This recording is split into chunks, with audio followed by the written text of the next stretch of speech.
ಬರದ ನಡುವೆ ಕರ್ನಾಟಕಕ್ಕೆ ಸಿಡಬ್ಲ್ಯೂಎಂಎ ಬಿಗ್ ಶಾಕ್ ಕೊಟ್ಟಿದೆ. ತಮಿಳುನಾಡಿಗೆ ಕಾವೇರಿ ನೀರು ಹರಿಸಲು ಸಿಡಬ್ಲ್ಯೂಎಂಎ ಆದೇಶವನ್ನು ಹೊರಡಿಸಿದೆ.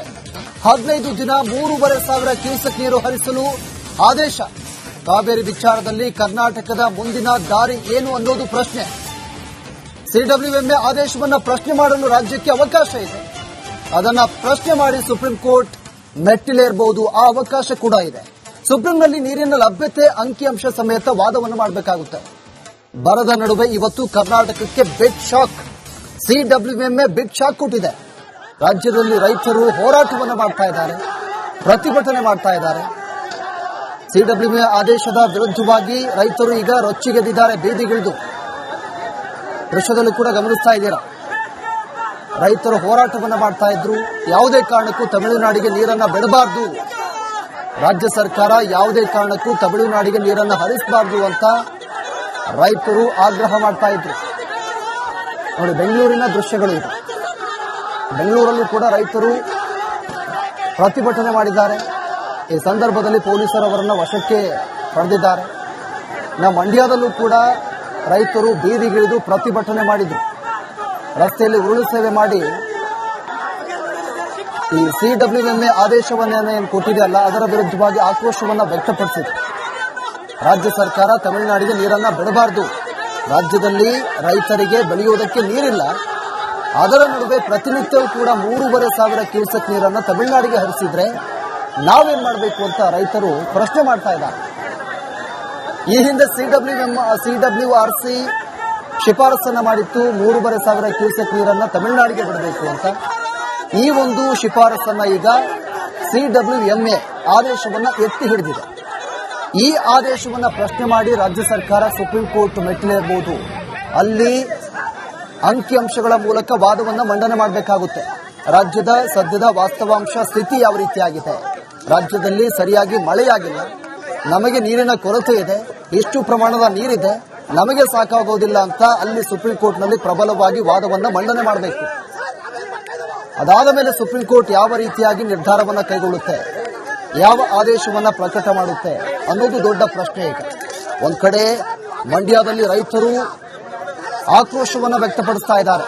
ಯಾವುದೇ ಕಾರಣಕ್ಕೂ ನೀವು ತಮಿಳುನಾಡಿಗೆ ನೀರನ್ನ ಹರಿಸಬಾರದು ಅಂತ. ಕಾರಣ ನಮಗೆ ನೀರಿಲ್ಲ ಇಲ್ಲಿ. ಇದು ರೈತರ ಆಕ್ರೋಶ.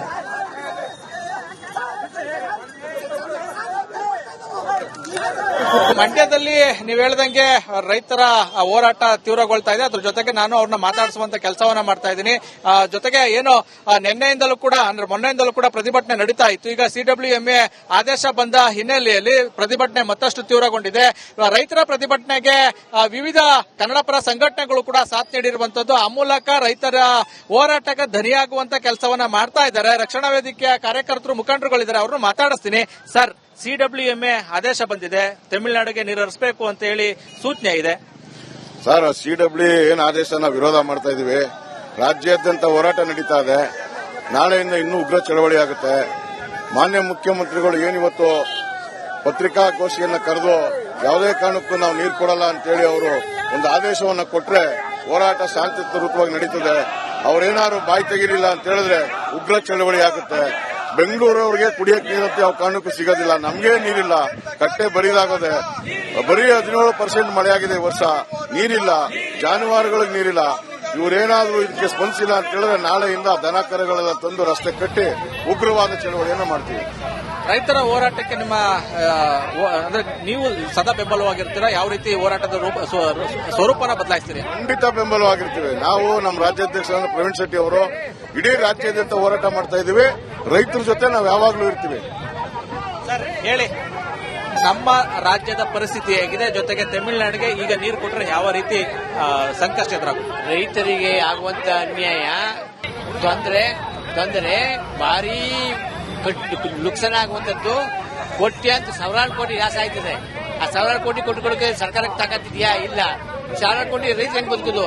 ಅದು ಒಂದು ಹೆಂಗ ಪ್ರಾಧಿಕಾರ ಮಾಡ್ಕೊಂಡ್ರಲ್ಲ, ಅವು ಶುದ್ಧ ಅವಿವೇಕಿಗಳು, ಜ್ಞಾನನೇ ಗೊತ್ತಿಲ್ಲ ಅವಕ್ಕೆ. ಈಗ ಪರಿಹಾರ ಏನಂತಂದ್ರೆ ಮೇಕೆದಾಟು, ನೇತ್ರಾವತಿ ತಿರುವು ಅವೆರಡು ಮಾಡಿದ್ರೆ ಪರವಾಗಿಲ್ಲ ಅನ್ನುವಂಥದ್ದು ಒಂದು ಇಬ್ರು ಸ್ವಲ್ಪ ಸಮಾಧಾನ ಇರ್ಬೋದು. ತಮಿಳುನಾಡು ಮತ್ತೆ ಕರ್ನಾಟಕ ಇಬ್ರು ಇಲ್ಲಿ ಕರ್ನಾಟಕ ಸಮರ್ಥವಾಗಿ ವಾದ ಮಂಡಿಸಕ್ ಸಾಧ್ಯ ಆಗಿಲ್ವಾ ಅಂತ? ಬುದ್ಧಿ ಕಮ್ಮಿ ಸೇರ್ಸ್ಕೊಂಡಿದ್ದಾರೆ ಅವ್ರನ್ನ ಅವರ ಮುಖ್ಯಸ್ಥರನ್ನ ಅವೇನ್ ಮಾಡೋಕ್ಕಾಗಲ್ಲ. ಅದರಿಂದ ಅವರದೇ ಪಾಲ್ಟು, ಸರ್ಕಾರದೇ ಪಾಲ್ಟು. ಸರ್ ಏನ್ ಹೇಳ್ತೀರಿ? CWD ಏನ್ ತಗೊಂಡದ ನಿರ್ಧಾರ ಅದು ನಿಜವಾಗ್ಲೂ ನಮ್ಮ ಮಂಡ್ಯ ಜಿಲ್ಲೆಯ ಜನತೆಗೆ ಮರಣ ಶಾಸನ ಬರ್ದಂಗದ. ಇವರು ಈ ರೀತಿ ಇದ್ ಮಾಡೋ ಬದಲು 3,000 ಕ್ಯೂಸೆಕ್ ನೀರ್ ಕೇಳೋ ಬದಲು ಅವರೇ ತಮಿಳುನಾಡಲ್ಲಿ ಒಂದು ಕಟ್ಟೆ ಕಟ್ಕೊಂಡ್ರೆ ನಿಜವಾಗ್ಲೂ ಒಳ್ಳೇದಾಯ್ತದೆ. ಯಾಕೆಂದ್ರೆ ನಮಗೂ ಅವ್ರಿಗೂ ನೀರಿನ ಸಂಘರ್ಷಣ ನಡೆದಿಲ್ಲ. ಈ ವಿಚಾರವಾಗಿ ಸರ್ಕಾರ ಇನ್ನೂ ಯಾವುದೂ ತೀರ್ಮಾನ ತಗೊಂಡಿಲ್ಲ.